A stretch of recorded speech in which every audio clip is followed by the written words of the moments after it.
Hi guys, good morning. Good morning po tayo. Magluluto naman tayo ng ating ulam sa tanghalian. Ayan guys, sinita na natin ang ating sibuyas at bawang. Alam niyo po ba, ang lulutuin ko ay ang corned beef.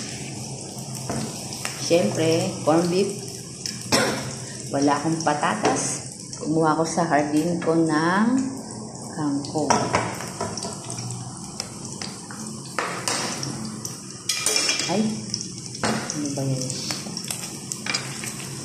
Ayan.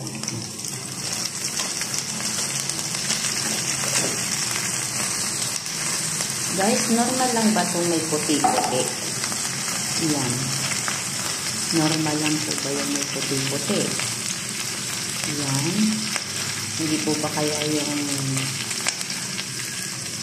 odd yan? Pero hindi naman ano. Ayan. Bisa lang natin siya.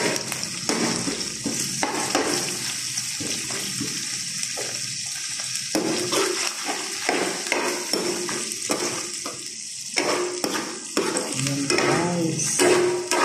Tignan natin siya.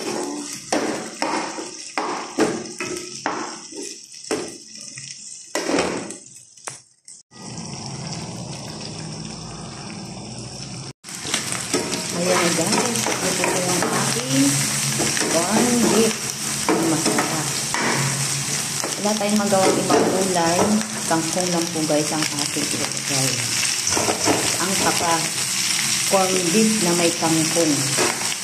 Si Adel lang ang magawa nito.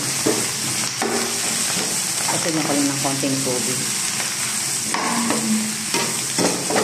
Ulam na to. Thank you for watching. Please try for more. Okay na to guys. Tara, pangkain na tayo sa tanghalian. Na guys, luto na ang ating corned beef na may kangkong. Bye!